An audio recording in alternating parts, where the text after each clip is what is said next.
வணக்கம் மக்களே, நீங்க பார்த்துட்டு இருக்கிறது டேஞ்சர் டிஸ்கஷன். நம்ம சேனலை நீங்க சப்ஸ்கிரைப் பண்ணிக்கோங்க. அப்போதான் நம்மளோட ஒரு வீடியோவோ உங்களோட டைமுக்கு வந்து சேரும்.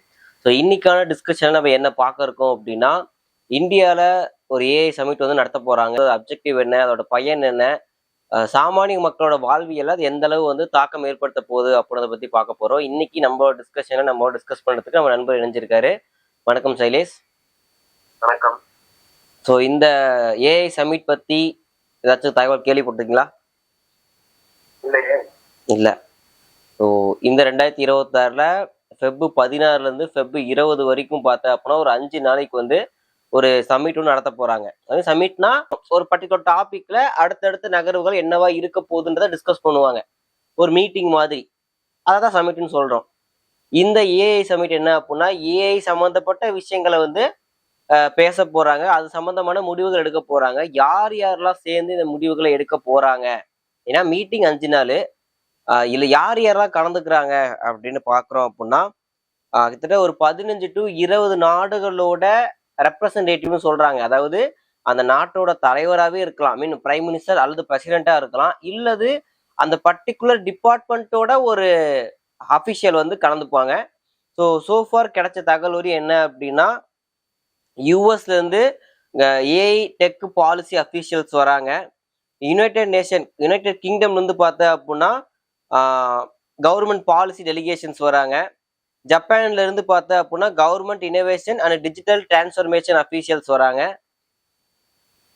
சவுத் கொரியால இருந்து ஏஐ பாலிசி அஃபீஷியல்ஸ் வராங்க. பிரான்ஸ்ல இருந்து ஏஐ கவர்னன்ஸ் ரெப்ரசன்டேட்டிவ்ஸ் வராங்க.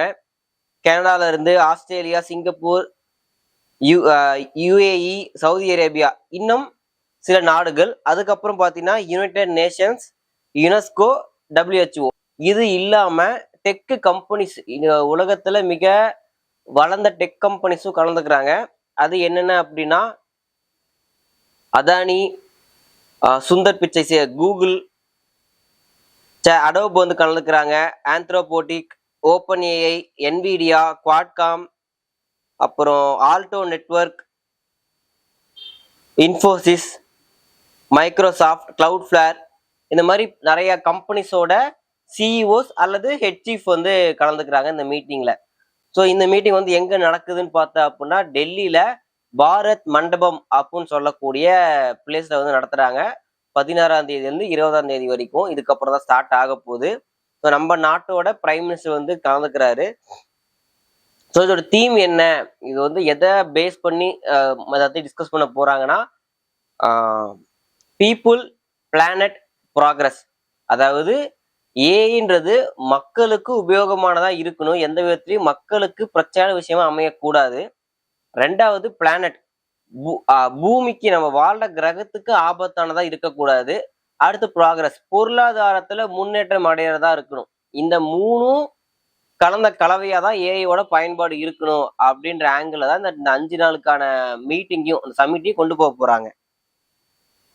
ஸோ டே 1ல என்ன பண்ண போறாங்க அப்படின்னா, விஷன் அண்ட் பாலிசி. அதாவது இந்த ஏஐயை எப்படி எப்படிலாம் யூஸ் பண்ணலாம் அப்படின்ற ஆங்கிளும், ரெண்டாவது இதை சம்மந்தப்பட்ட ரூல்ஸ் அண்ட் ரெகுலேஷன்ஸ். அதாவது இப்பெல்லாம் ஏஐ யூஸ் பண்ணி நிறையா இன்னப்ரோப்ரியேட்டான போட்டோஸ், வீடியோஸ் எல்லாம் வந்து கிரியேட் பண்ணி சோசியல் மீடியாவில் யூஸ் பண்றாங்க.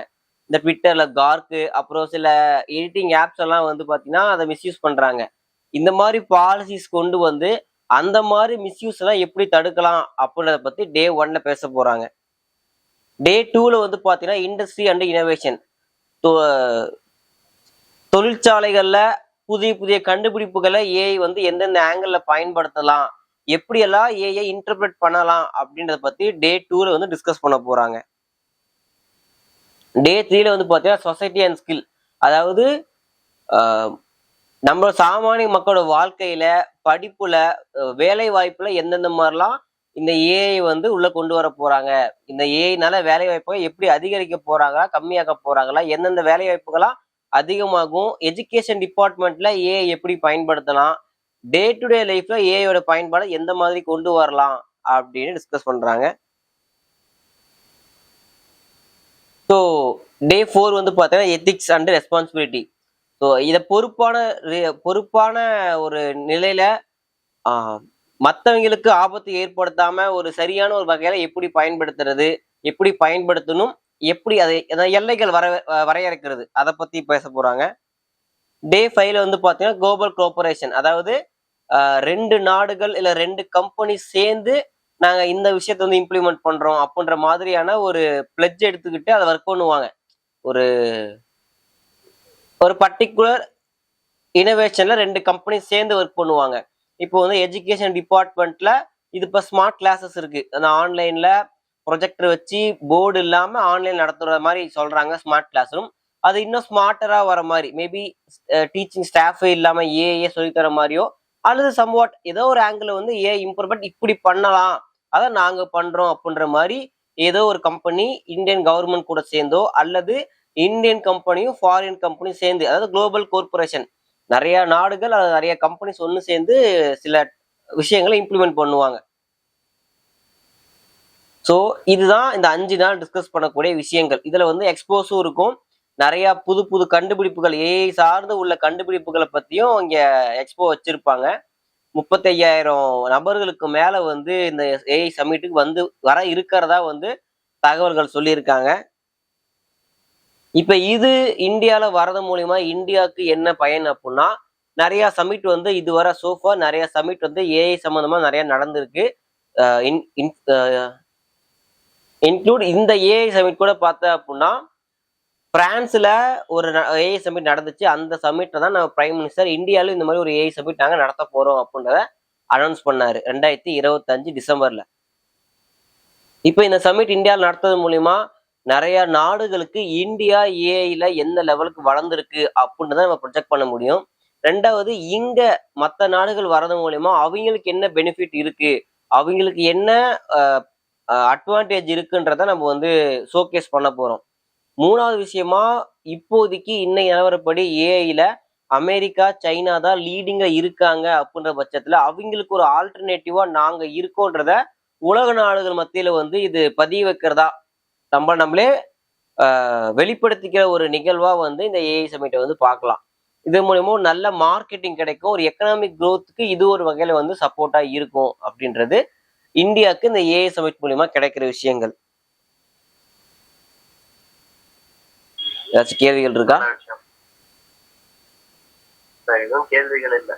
ஸோ நம்ம வந்து சோஃபார் யார் யார் வராங்க, யார் யார் வர இருக்காங்கன்றத வந்து முன்கூட்டியே கிடைச்ச தகவல் வந்து சொல்லியிருக்கோம். லாஸ்ட் மினிட்ல நிறைய விஷயங்கள் மாறும்.